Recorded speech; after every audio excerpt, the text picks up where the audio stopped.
The UK's newest port, DP World's London Gateway, has just stepped up another gear with the arrival on the 6th of September of the HS Beethoven, a 50,000-ton container vessel built in 2002 as the Hansa Voyager. The 4,389 TEU HS Beethoven looks like the next stage in Gateway's testing and training program as the port gets closer to its first firmly booked trading call in November.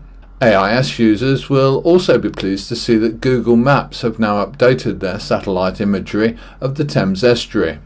Latest pictures show Gateway's first trial container vessel, Pictor J, alongside. Gateway's own August progress picture also shows clearly just how much work has been done on their second berth, due to open around March 2014.